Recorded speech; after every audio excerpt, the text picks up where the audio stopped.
This is a fan project. All material used are properties of their respective owners. I claim no ownership. Please do like, comment, and subscribe. Thank you and enjoy the video. Hi everyone, Rastus here. So, I have just watched Shin Kamen Rider. Yeah, I just watched Shin Kamen Rider like a few days ago. I watched it through a fan screening at the CGV Theater on Grand Indonesia Mall. Shout out to my friend, Discordant Stranger, Robot Visco, Miss Ophi. Thank you for watching it with me. This will be my thoughts in basically a review for the Shin Kamen Rider movie. Yeah, and I've written a couple of notes, so please forgive me if I look back and forth at the notes from time to time, because there is a lot to I have a lot of things to say about this movie. But for that, I'm going to show you a video of my journey from basically home to the theater, to the fan screening, and the pre-watch video and the post-watch video, which I've compiled. So please enjoy.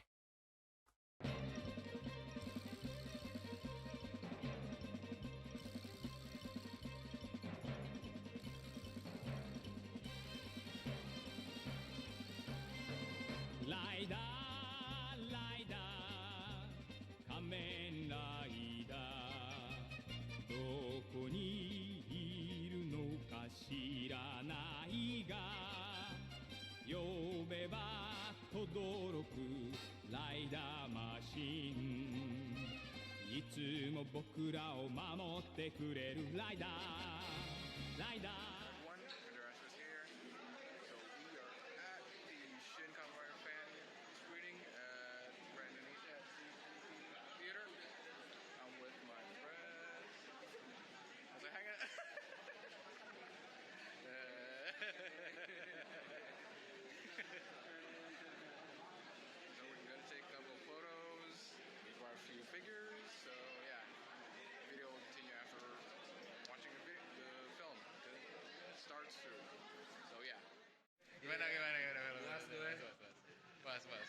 Penantian 3 bulan.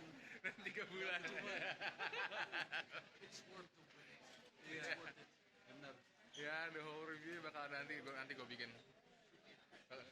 There'll be a video for when I get home. That was my experience, like firsthand experience, like during that day in the theater. That was the video.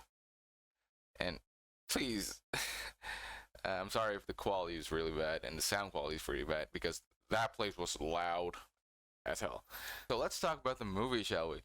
Shin Kamen Rider. Wow. We actually didn't have to wait for it that long. Like, the movie came out around April, and we got to watch it in June. A fan screening of it in June. The official release will be at the end of the month, though in selected theaters. And we actually didn't have to wait for so long, because if I remember correctly, Shin Ultraman was around 6 to 8 months after the release in Japan. Like this, April, May, June, 3 months. So yeah, it's pretty quick, and thank God for it. A bit of information that the movie the version that I've watched is double subbed. It used the English sub version that I think was distributed in the Western audience, because it has the English subs, and then on top of that there's an Indonesian sub. And strangely enough, but actually not that strange, this version that came out in the Indonesian theaters is quite censored. It has a lot of censored parts. Like a lot, not a lot. Like a few scenes were cut out because of the level of violence and gore. Most notably, I think I need to watch it again, but most notably in the first 10 minutes, like the first 10 minutes that was shown by Ano and Toei, that was circulating around the web, that was free, that couldn't be freely accessed until the fight with Kumo Og. Yeah, the beginning of that was heavily censored, and during the fight, it was censored because it shows what Ichigo smashing heads, like actually smash them heads and stomping on heads. Those scenes were cut off. I don't know why. Indonesian censors are actually. Why? I'm just asking why. That's so unnecessarily censored. They even gave this movie a PG-13 rating, and they still censor that. I don't know why. Let's talk about the movie, shall we? How do I feel about this movie overall? And I'll explain why I do feel this way. Overall, this was an enjoyable movie, a very enjoyable one. But it's a weird movie. Like, granted, it's Ano. I mean, you've come to expect weirdness from his craft. This, I do think this might be the most, like one of, if not the most, weirdest one. So yeah, it heavily follows the manga in a lot of aspects, like the majority of it, but it also has essence of the original TV series too. So let's start. The movie actually starts right into the action. Hongo, and just like the first 10 minutes, first act. And Hongo and Ruriko are running away from Shocker. Ruriko gets captured by Kumo O. Kamen Rider shows up and beats the ever-living shit out of the grunts. And takes Ruriko away, meets with Professor Midorikawa. Kumo Og. So yeah, it's hard to mention them as Ogs because I usually just Kumo Otoko, Komori Otoko, Hachiona, but I'll try. So Kumo Og finds them via a probe that he stuck onto Ruriko during the first scrap and kills the Professor Midorikawa and taking Ruriko. And it's actually very beat to beat. Like, it's very fast. So right after Kumo Og, we go straight to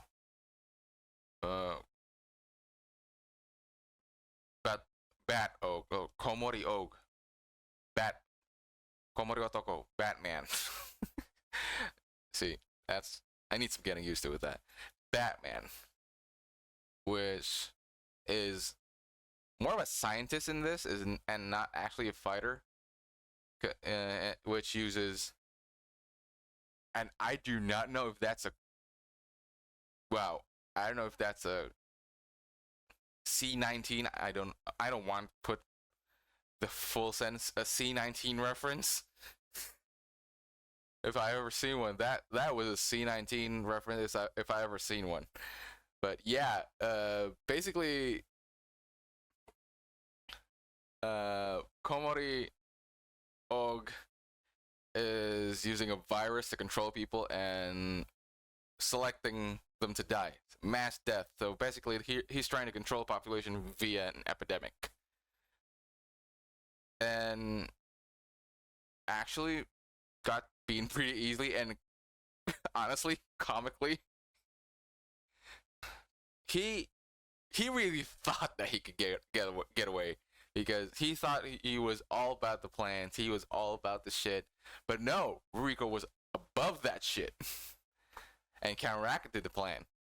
And when he's trying to get away, he thought, oh, I can get away because I can fly so high. Like, your jump height is maximum at 66 feet or 66 meters, I think. Yeah. So you can't reach me. So I'm just gonna fly away, fumblingly. But Hongo said, You forgot that I have a bike, don't you? And this bike can jump.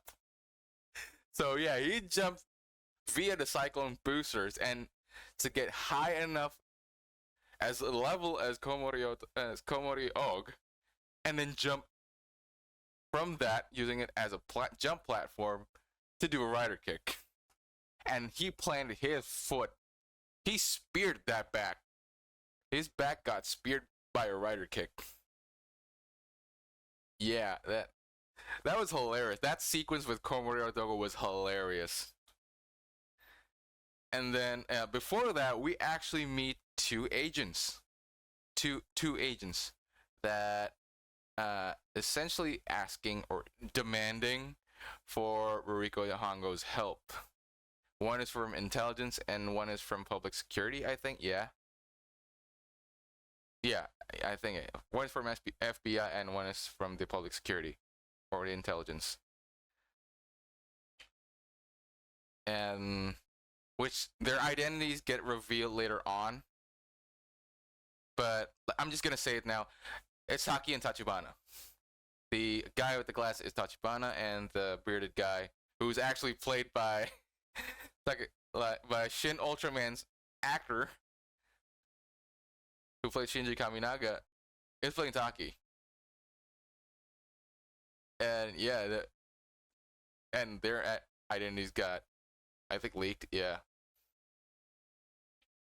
So moving on after that, they showed us a sequence with Sasori Og, Scorpion woman in this case, because in the original material it's a guy, and that was, I think, one of the weirdest choice is her getting killed off screen.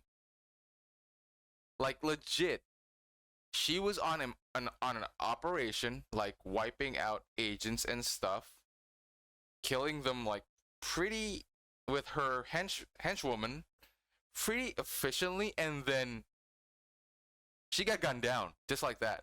And apparently, her venom, her scorpion venom, counteracts with the prana regeneration, so she can get killed by a hail of bullets, and off screen too. And God, I didn't expect that. Really did not expect Sasori Og to be killed like that. And I expected something much more, because I get why they didn't show a lot of Sasori Og, because in actuality, that's the only scene she's in. Oh, and along the way, from beginning to end, they are watched by K, Robot, and which is a reference to Robot Detective K, who is the eyes and ears, like, yeah, basically eyes and ears for Shocker. He doesn't do anything, but he's like info gathering for Shocker. And yeah, after that, the next target is Hachi Ogu, or Hachiona. And she has more, this part of the story is more concerning to Ruriko, as because Hachiona, or Hachiogu, who was previously called Hiromi, was well acquainted with Ruriko before Ruriko left Shocker. And apparently she got promoted just recently, because by the time it feels like she's just got newly promoted into an AUG. Yeah, and that sequence was actually pretty nice. The whole Hachi Og sequence was amazing. Like, Hongo and Ruriko is walking down like a shopping street, like a shopping district, and slowly, and I realized it just about the middle, the people kept pouring in from the background, like a lot of people. There's a lot of people converging behind them. Like, I thought it was just crowd shots, but no. One by one, every people that's behind them, like, form a formation, and then Hongo just realized something's wrong and stops stop them in their tracks and looks behind. And we're shown all of these people neatly standing in rows. That's actually a bit creepy. Like a bit creepy. Like the whole people scene in Hachiogu's case, the crowd scene, is a bit creepy, and I like that. And then we get meet Hachiogu's right hand man, I think, and took them to the lair, the hive. We meet them, and let's talk about Hachiogu's design, which wait. Should I talk about Hachiogu's design? Maybe later. We meet Hachiogu and basically trying to control people via mind control? Yeah, mind control. They're trying to control people's happiness via mind control. Like hypnotism or some shit. Yeah. And basically in this instance, they're actually not that prepared because there's a lot of them and only two of them and a lot of Hachiogu's colonies. So they decide to bail out and form another plan. And that plan involved Hongo basically dive bombing the mind control facility, the lair. And then an incredible fight scene. Like, seriously, one of the most incredible fight scene in the movie is when Hachiogu is fighting with Hongo. Which, they are so fast. They are so fast. And they're fighting. It creates after image and light tracks, which so awesome. I love the fight so much. And it also helps that the costume for both Hachiogu and Hongo have light sources, have reflective surface, so the light kind of tracks with them.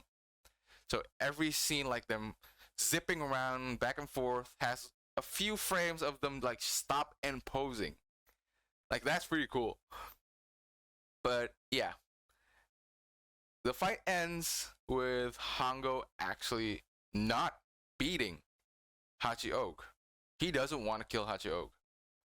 He did the right kick, but he purposely missed. And Hachiogu actually got killed by Taki, who reverse engineered Sasori's venom into a bullet that can kill Shocker agents, Shocker Augs. And it kills Hachiogu. And it does stuff to Ruriko, who was initially very cold, very distant, and yeah, he's very much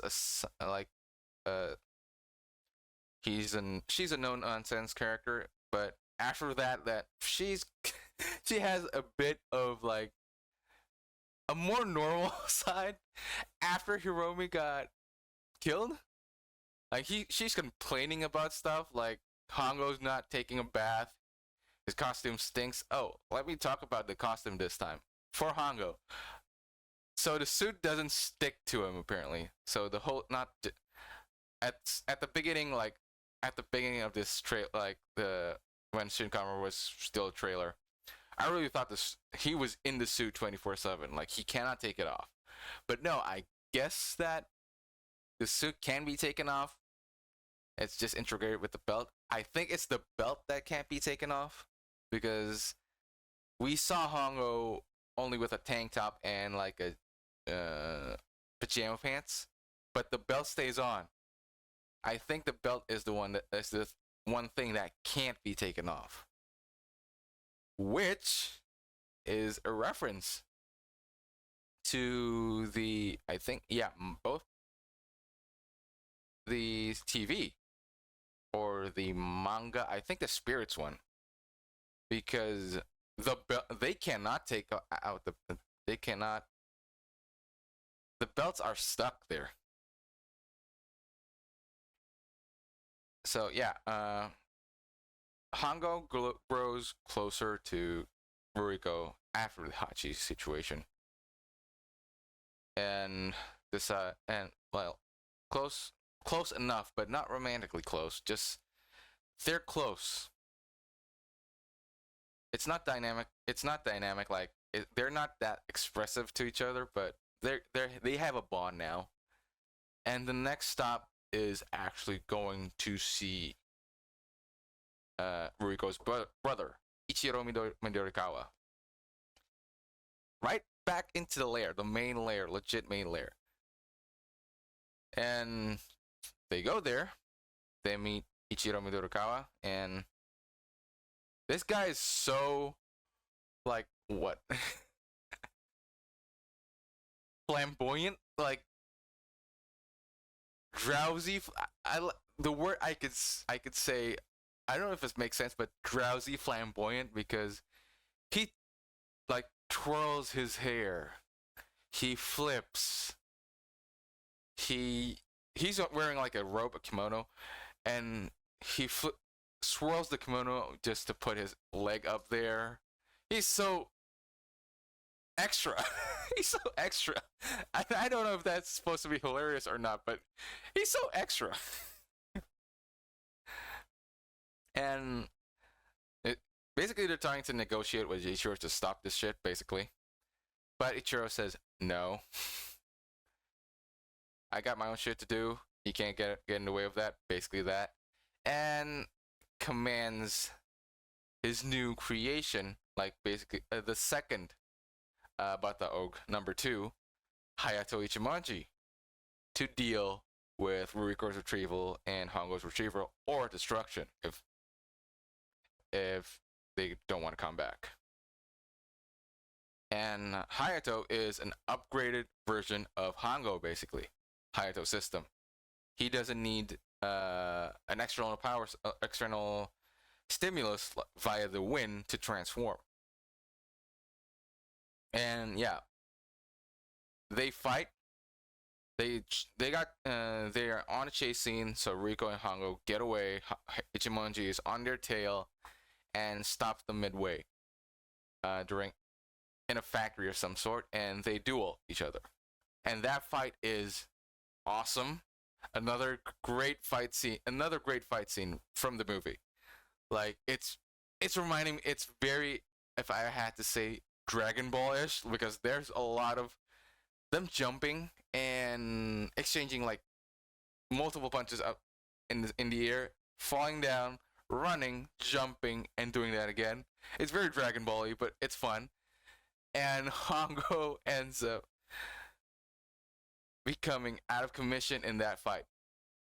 But that fight is actually a stall tactic devised by Ruriko to paralyze, in her words, paralyze the mind control. So Hongo gets taken out of commission by Ichimonji basically breaking his leg. And you can see Hongo just ragdoll falls, like legit ragdolls down from the sky. And his leg, I think it's his left? Yeah, left leg. It's just turned the wrong way. Like, if this is like, imagine if this is a thigh and this a knee, and this is your foot, and your foot is supposed to be facing this way. The whole knee down is turned on the other side. It's actually, the bend is on the other side. It's just ew. It's just ew. But a bit funny. I don't know why. It basically broke his legs.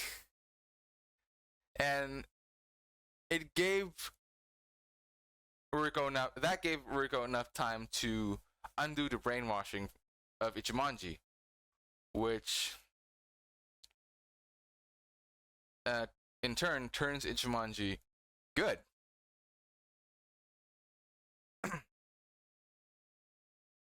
And not like, this is very quick. The sequence is very quick. Not long after Ruriko does that, she gets She got killed. She got killed by an AUG that was not in her database. So a bit of sidetrack here. Ruiko is not actually a normal human. She is also like Hongo, Ichimonji, and the other, an AUG, but more so a computational, like a computer AUG. Her brain is basically a supercomputer, and she can access and process data really fast, and she can hack stuff with her mind. And she got killed, in this case, she got killed by something that wasn't in her database. So this is why when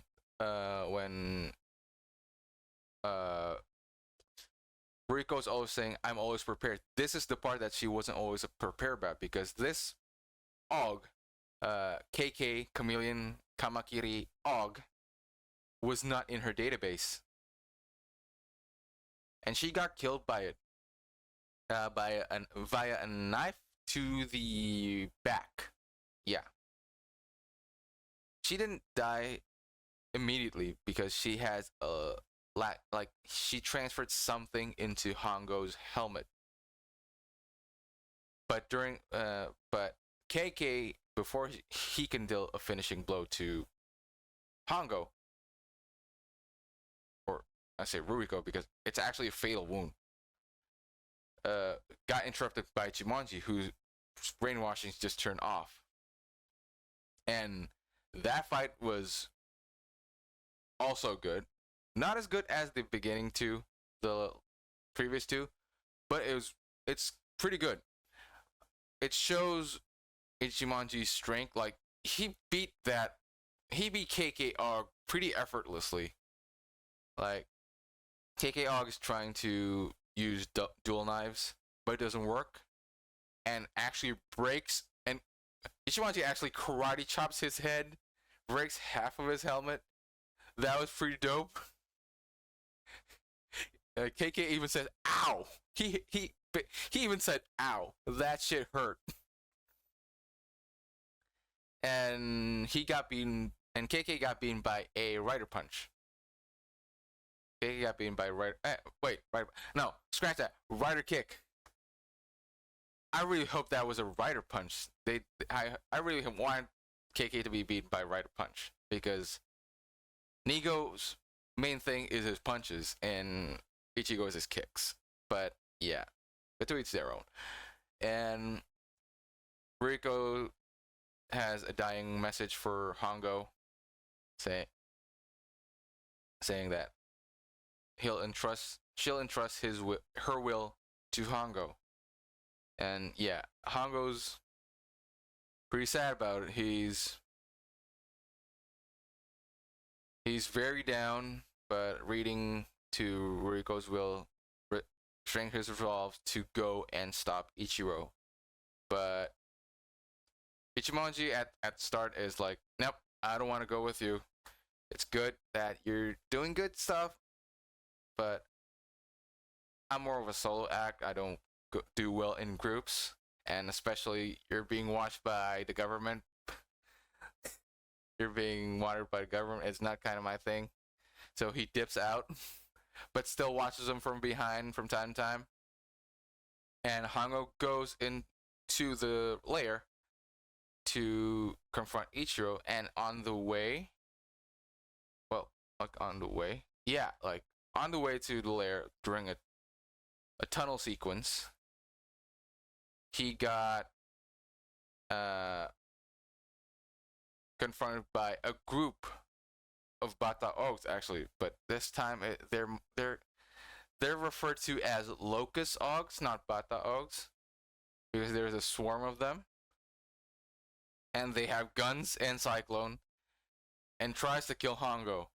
And they almost succeed in doing so. Hongo managed to kill like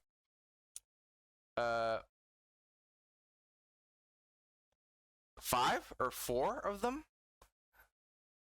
5 or 4, yeah, but nearly dies in the process, and Ichimonji, in the last minute, clutch time, saves Hongo from getting shot in the head. I'm just gonna say it, Shaka Riders are wailing, like blasting him with submachine guns in the head. The helmet is not gonna hold on much longer, and then Ichimonji just slams the cyclone to them and takes Hongo away. And then a double rider fight occurs. Like the double rider. They actually mention they are now called double riders, which is hype. And the sequence itself is pretty good. The chase scene between Hongo and Shaka Riders were good. And the fight was also good. My only complaint of the fight is that I don't mind the CG, actually. I heard that the CG was way noticeable, but I don't mind because it's Toku. It's Toku. I do get that because it's a movie. There should be better CGI, but yeah, I don't really mind it. But what I really mind was the darkness. It's really dark. It's dark. It's hard to see almost all the shit, and you can only see it via flashes or headlights. And yeah, Hongo and Ichimonji fight the Chakra Riders by basically tearing them apart, tearing their belts off, tearing their armors off, tearing their helmets off, and both of them in the end does a double rider kick to 2 Chakra Riders, which is nice, which is really nice, really nice. They go on to confront Ichiro together, which is, and got the reveal that Ichiro is, well, it got spoiled in the trailer, like the trailer number 2 or 3. That Ichiro is now called Kamen Rider Zerogo, or Kamen Rider Zero, or in shocker terms, it is now called the Cho-Og, or Butterfly Og. Yeah. And Cho-Og is probably, the Cho-Og sequence is probably the weakest out of all the other fights. Mostly because, like, the beginning part is okay. It's a bit weird, but okay. Ichiro fights via Ki Blast? Like, I might say Chi Blast, like Tai Chi Blast. Tai Chi Ki Blast, like he touches and they go back. Like that. And, like, I'd like to say dance fighting or breakdance fighting. Like, there's a lot of spins, twirls, jump, like flips, like dance fighting. It's not like dance, like hip hop kido or something. It's like he's like ballet dancing and fighting at the same time. I think that's the word I can describe it as. And yeah, so they know that Ichiro's got a lot of power. Okay, so speaking about the power, I'll speak about the power thing later after this.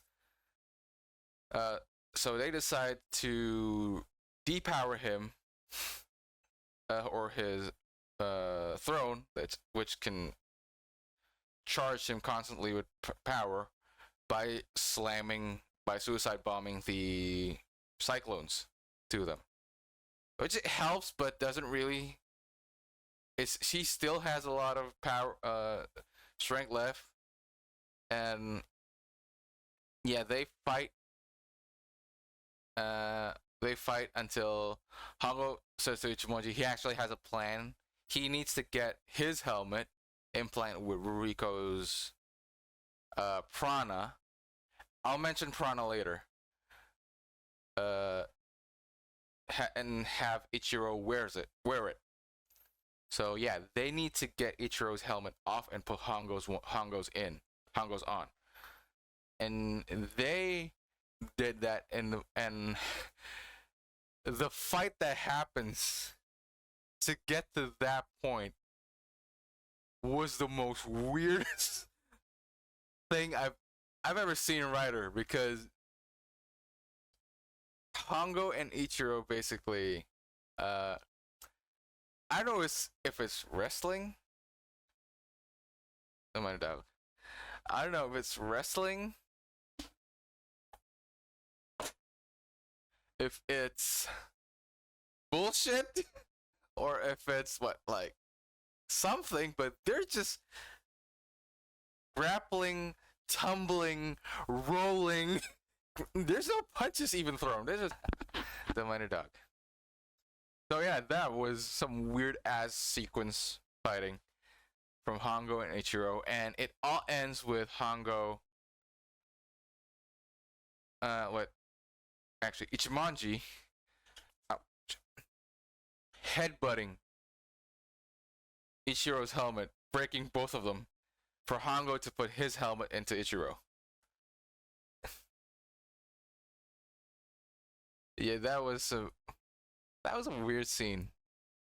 So the helmet breaks, both of them breaks, and Hongo managed to put his helmet into Ichiro. And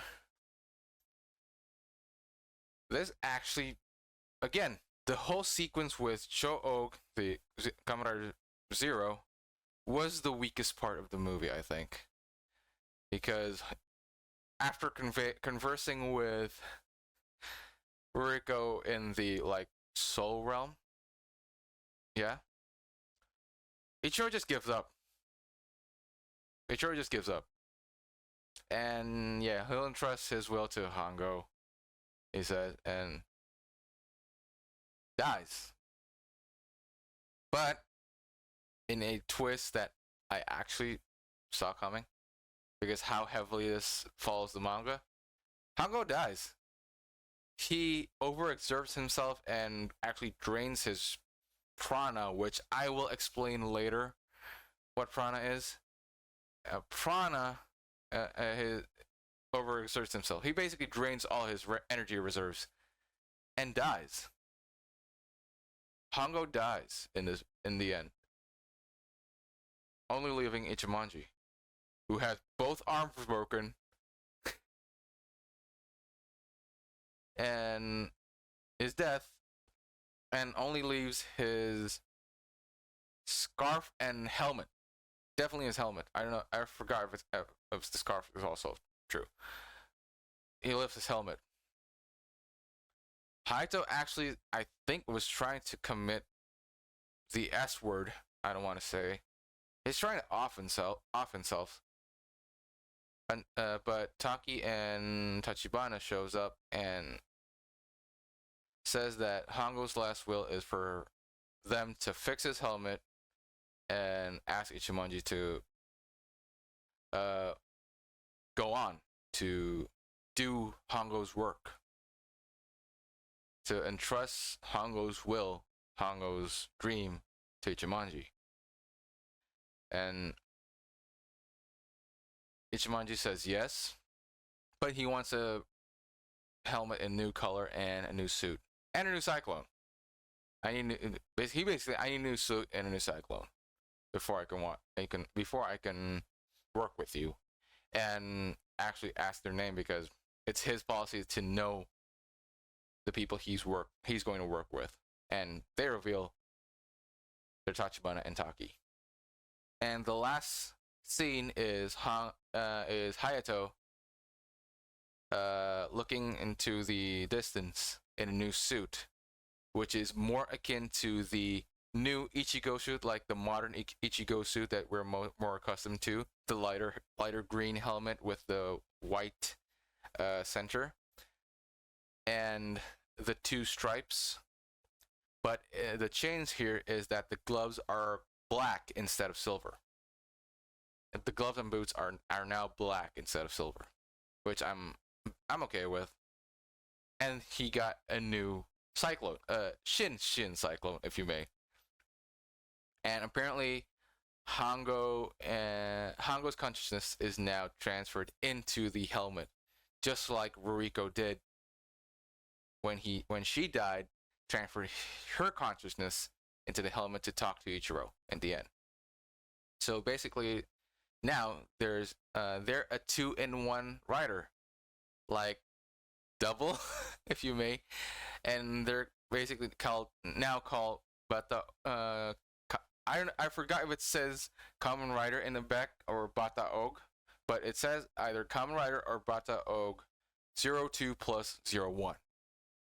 or Mask Rider 02 plus 01 system. Yeah.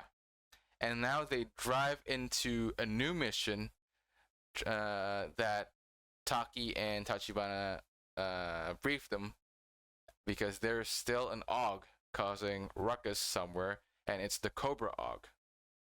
And now Hayato, who doesn't feel alone because Hongo is always with him now, goes into that fight together with Hongo in his mind. And the movie ends there. So yeah, that was the movie. Story, basically. Spoilers. So there's a lot of things I'd like to talk about after that. Like, I say it was enjoyable, but there was a lot of weird shit. One of the weird shit is there's a lot of comedic moments, like I just said, in the sequence. And there's a weird choices, like this movie is heavily edited. Ichiro's plan is basically instrumentality. It's Ano, like I said, it's Ano being Ano. Ichiro's plan is basically instrumentality from Evangelion. So, okay, I'm going to talk about Prana now. Prana is basically their life energy. And yeah, this concept is said a lot in the movie. Prana this, prana that, prana what, prana please. So there's a lot of mentions of prana in this video, and that can get confusing and just over explain. So, and to summarize, prana is basically just life energy. Prana is life energy, and it's used as a power source by the Ogs, and every human living people have prana, which is why during the Hachi Og sequence, she actually powers up by taking people's prana.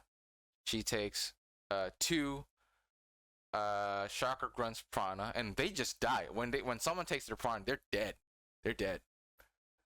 And in the end fight with in Hachi O's end fight with Ichigo, she took her right hand man's prana. So basically, prana is a life energy, and how Kamen Rider uses that prana is condensing his life energy by absorbing the wind, and takes prana from the air and condense it to charge him. And that prana can run out, which is why Hongo dies at the end. He overexerts his prana to the maximum level and dies. And it shows actually kind of in the fight. The helmet starts blinking. It's kind of like an alarm to show that your prana is running out. And I forgot if Ichimonji's prana has run out or not, is starting to run out or not, if it's blinking or not. I might do a second watch of that. But yeah, Hongo's prana is basically just drained, and he dies. And I get why the prana thing might turn some people off, because it's too, like, there needs to be a lot of explanation for prana. But to the simple and concise word is just, it's a life source. If it's their life, it's their soul, to be saying. It's a life force. There's a few wasted opportunities in this film. Like, there's a few wasted opportunities in this film. Like, the most notably is the Sasori Og sequence, because that could be taken somewhere, because again, this movie is heavily adapts the manga for most cases. For most of it, it's heavily influenced by the manga. And Sasori is actually more akin to the show, because in the show, Sasori Otoko is actually Hongo's rival. Or he has a relation to Hongo, and that could be taken somewhere.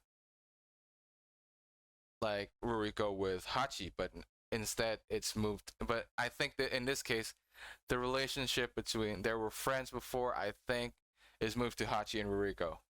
Instead, for Sasori to Hongo, they move it to Hachi and Ruriko. And another wasted opportunity, I think, was very underutilized, aside from Sasori, is Kumo. Kumo. Komori. Bat Og. Bat Og. His sequence was too fast. And it was hilarious, but his sequence was too fast. And he actually didn't put up quite a fight. He just ran. He basically just ran. And I get he's a scientist, but at least be more capable. Yeah. I'd say there's another problem. About the movie. The movie feels unfinished. Like the story feels unfinished. So basically, Shocker is not done. They did not beat Shocker. They beat Ichiro, but they did not beat Shocker. Shocker is still going on. Shocker is still a threat. Like, in the end, Taki and Tachibana said, we need your help to fight Cobra Og. Shocker is still a thing. Like, the great leader is not Ichiro. Ichiro is like a general. Ichiro is basically like Dr. Shinigami. Dr. Shinigami, Colonel Zoll, a Hell Ambassador, Black Shogun. He's basically that. He's not the great leader. The great leader is I. So a reference of what I is basically I is an AI created by a guy, a rich cuckoo guy, to try to make the world a better place. So he's basically made an AI, a super computer AI, to try and figure out a formula to create sustainable happiness for humans, for people. And that turns into Shocker. Because the creator decides to off himself. I don't know why. And yeah, the I is the villain is the great leader of Shocker in this case. I is actually the great leader of Shocker. It's not Ichiro. The fight still goes on. And which is why I said this movie feels unfinished, because unlike Shin Ultraman and Shin Godzilla before it, their ending, while feels open-ended, there's a possible sequel that can come from them, especially Shin Godzilla. But their ending, the story could very well end there. Like for Shin Godzilla, the threat of Godzilla is done for a time. Like the character said, we have to try to live with Godzilla now, and then it shows the tail growing shit from it. And from Shin Ultraman, Shinji Kaminaga ends up waking up to an unknown fate if he's merged with Ultraman. But in essence, their story can end very well there at that point. But with this movie, with Shin Kamen Rider, I feel that it really needs a sequel. It doesn't mean that I want it, but this story just feels very abrupt. It ends very abruptly, and it really asks for a sequel to be made, because Shocker isn't done. Like, if I had to reference the manga, because I said before, it heavily references the manga more than the show. The manga, Hongo dies almost more than half, like 60% of the manga, Hongo dies, and the rest is Ichimonji. This is basically that. Hongo dies, Ichimonji, but before Ichimonji's story can continue on its own, the movie ends. So it feels unfinished to me. Yeah, that. It's basically that. It doesn't mean that this movie is bad. I still enjoy this movie. I still very much enjoy the movie. But yeah, it's weird. There's a lot. It's very heavily edited, but I do feel that Anno. It's not that I'm critiquing Anno in here, but Anno can be like, it's known Anno to be a very passionate person in his project, and all of his projects are passion projects. But in this case, I do feel that Ano is being too. There's a thing called being too passionate. It's a very artsy film that Ano's trying to do his thing. He's trying to make his version too much. Ano's a very passionate person, but I do feel he's in a way too passionate in this. It's very heavily edited. It's very heavily edited, and there's some choices that were made that a lot of people, including me, consider weird. It was a choice. It was a choice, and I do feel that Ano should have toned it down a little with he needs it's like his passion is clouding his directorial mind. I don't know if that's the correct word to say it, but that's how I think. That's how I think. It made for weirder. It's the weirdest of the three. It's the weirdest of the three, I think.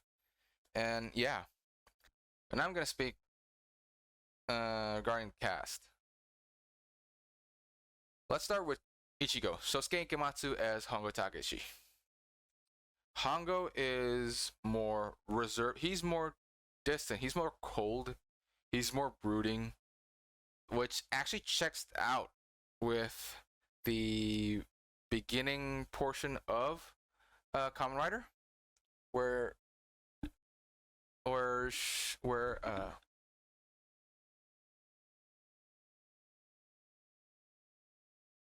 which actually checks out, I think, with the beginning, because when it's just Hongo in the beginning, he's more brooding. He's not that expressive, not until he returns later on after Ichimonji leaves the show. But yeah, but in this version, he's more tortured. He's more tormented because the realization that he has to kill a person. He has to kill people, and he has to come in terms with that. He has to figure out how he wants to live on with this life, with this power now in his hands. And I think Sosuke Ikematsu did a great job portraying this version of Hongo.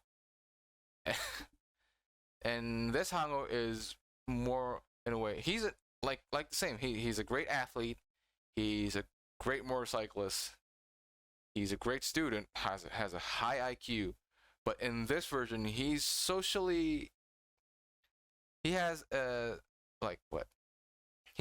distant. Like, he doesn't converse to people that often. But I think that comes from the trauma that his dad died in the line of duty. We actually get a bit more backstory on Hongo, on why he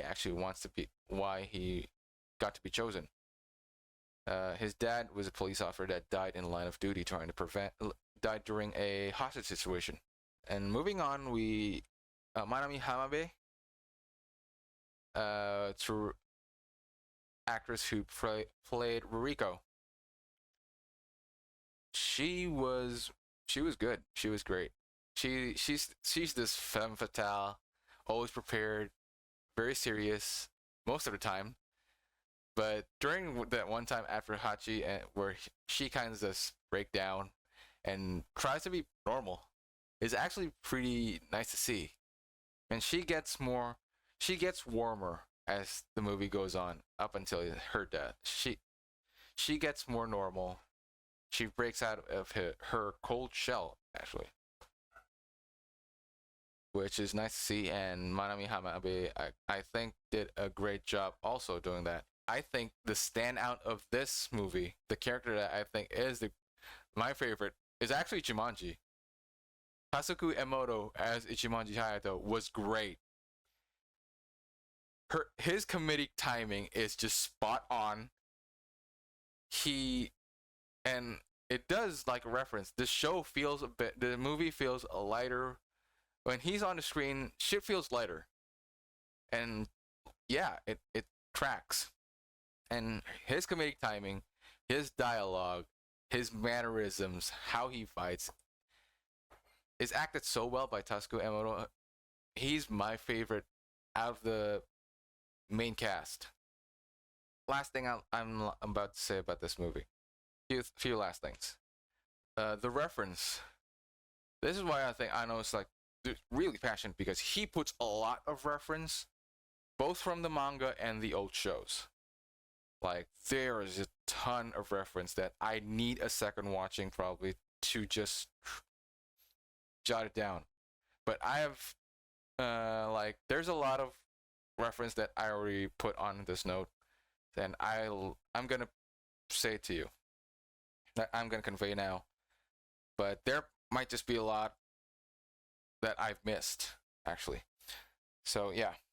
First off, for the shocker, in the shocker case, the great leader being I is a reference to the all-seeing eye in Shocker. And the way the eye computes the sound effect, that when it computes data, is actually the same sound effect of the Shocker eye, like the middle light part, when it's blinking, like ding, ding. It's the same sound effect, which is nice. And for the manga reference for eye, the last boss is actually an AI, a robot, an AI with one eye.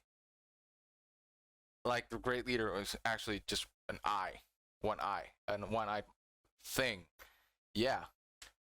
So that eye is both a manga reference and a show reference. And then I had got improved, like not improved, like made a brother in the form of J. J is the second creation of the Shocker creator, which is like the robot detective, which is like K, like the K unit, but he can't walk. He's not mobile. He helps computational stuff, but half of his body is different. By what I mean different, most of it is like covered in like glass film, like more circuitry. The left side is more circuit, and the right side is definitely has a robotic casing, which, with the J in his name, I don't know if it's intentional or not, but I do think that's a Kikaider reference, because like Kikaider is a half red, half blue, the normal half and the more circuitry half, and in the red one, left one, and the unit is named J because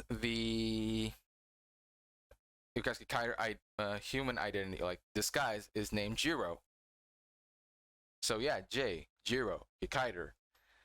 I don't know, and that unit isn't actually scrapped, because just got deactivated. It did not. I thought J got upgraded to K, but in actuality, the body is just left there, and that could be a sequel. That would be a spinoff right there. I don't know if Anno's planning on it for it or not, but yeah, that could be Shin Kikaider, which, and now that you think of it, Shin Kikaider, because we already got a Kikaider reboot. And we do not talk about that reboot. That reboot's ugh. And K is basically a reference for Robot Detective K. That's pretty clear.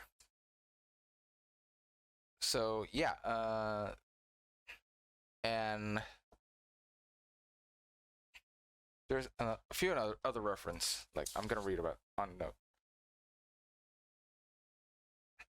The total amount of writers in this show is 13, with Nigo, Ichigo, and 11 Shocker writers. In the manga, there are 12 Shocker writers, which one of them ends up being Nigo and Ichigo. And Ichigo is said to be considered the 13th because the unlucky number, death 13, he will die, and Hongo actually dies during that exchange with the Chakra Riders. But in the exchange, managed to save Ichimonji, one of the 12 Chakra Riders. So the count of the Chakra Riders is the same as the manga. But there's another show reference in there. Hongo managed to kill a few before Ichimonji comes in and save him. During that, the number of Chakra Riders is more the same with the total Chakra Riders in the show. The show doesn't have 12. Doesn't have 11. It have like 5 or 6. Yeah. The end when Ichimonji comes in and helps Hongo, the count of Chakra Riders becomes more akin to the show. So yeah, that's a reference. Another reference is the sound effects. Is the sound effects, which I appreciate so much. When Ichigo shows up during the first scene, in suit, in helmet, the camera pans up, like it pans up and zooms directly into Ichigo's face, and the sound effect is doing like you can watch my reaction of the first 10 minutes part. The sound effects, how the shot is directed. It's the same as the original 1971 series. The sound effects was good. And then the cyclone sound effects when he transformed on the bike, the cyclone engine, the humming, the buzzing is the same.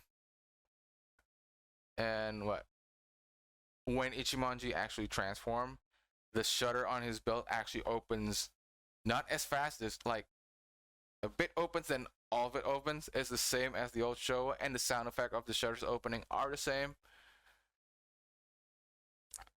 Basically, there's a lot of Showa sound effects in this, and I appreciate it so much. Another reference is the face markings. So when they use prana, all of the Augs use prana. Their face and their bodies actually mimics the augments that start to mimic more.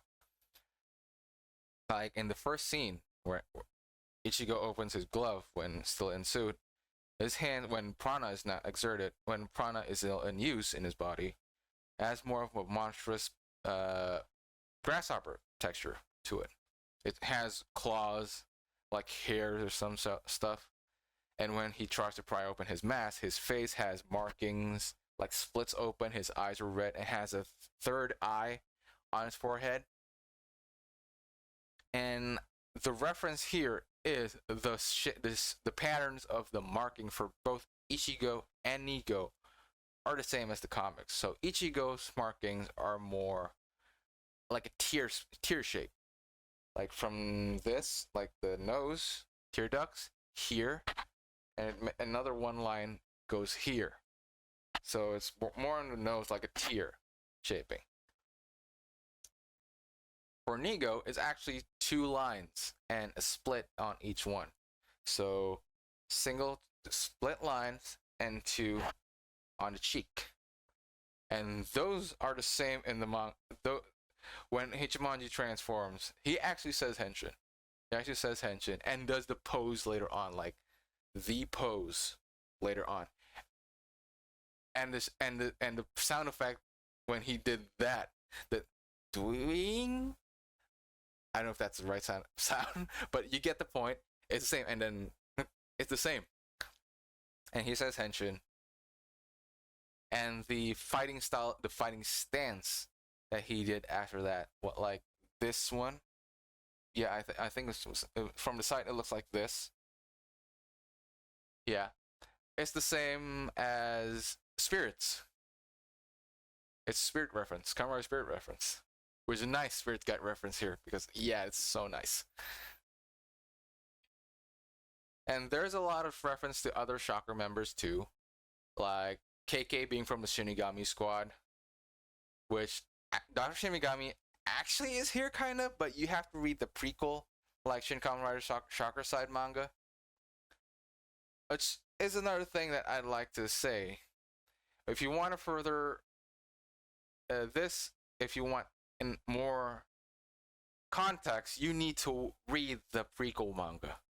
Yeah, you need to read the prequel manga because a lot of stories which Ichiro and Sasori, Kumo, and yeah, them and Ruriko's backstory and Hiroshi Midorikawa's backstory was in the prequel manga. How Ichiro came to be that person, you need to read the prequel manga, which actually isn't finished by this point too. It's almost finished, I think. But yeah, I have read the manga up till the translated chapter. I think the latest one, yeah, chapter 13th or 15th. And Ichiro's costume at that time is a reference to Crossfire, which is a prototype for Kamen Rider. Prototype design for Kamen Rider at the time by Shitari Shimori. Cool. And there also in that manga, they also showed Dr. Shinigami, a version of him, and Colonel Zoll, and Hell and Darkness Ambassador, which they were twins, but they got off at like early part of the series. I don't think they have shown Black Shogun yet, but yeah. Again, that's the reference I've gotten so far. I need another, but overall, I enjoyed the movie. But yeah, it is a weird. It's the weirdest of the bunch in the Anno trilogy, and I do think Anno was a bit too passionate in this one. Like I've heard the story that one of the production like team actually wanted to quit mid-production because Anno they cannot like comprehend Anno's vision, and Anno's just too stubborn to see. I don't know about that. I don't know how to like butting heads with Anno a lot basically, and he wanted to quit, but Anno actually calmed down and tried to compromise in the end. But yeah, Anno, I get Anno's passionate. Like I appreciate his passion. Like I enjoy his passion. I like his work. I like Evangelion. I like Shin Godzilla. I like Shin Ultraman. I like this movie too. But there are times where his passion can get in the way of making a good product, a good entertainment. And yeah, and I think in this case, his passion kind of became a hindrance. He's too passionate, and I can't judge that for a person, but yeah, I do feel that way. In the end, I think Anno's passion really got in the way of him trying to make a good movie. He's trying to convey his vision his way. He didn't see a compromise to make a good more accessible movie. Like yeah, this movie is a good movie, an enjoyable movie, but not a very accessible movie. That's what I'm trying to say. So yeah, that's what I think of Shin Kamen Rider. I enjoy the movie a lot. But I'm not gonna say it's one of my favorites Rider movies. It's top 5, but it's not top 3. It's enjoyable. It has some flaws. It has some problems. It could have been better. And if I have to say, in all of the 3 Shin movies, this might actually be the least, be the weakest, which says something because I like Kamen Rider so much. I like Kamen Rider the most out of the 3. Yeah. So yeah, that was my review. That's my thoughts on the movie. So yeah, I did a few photos after the movie. So after this, so I'll put the videos after. I'll put the photos after this video. So yeah, thank you for watching. Stay tuned for the next video. I'll see you next time. Stay tuned. I'm Pereira Asterisk, and I'm signing off. Bye.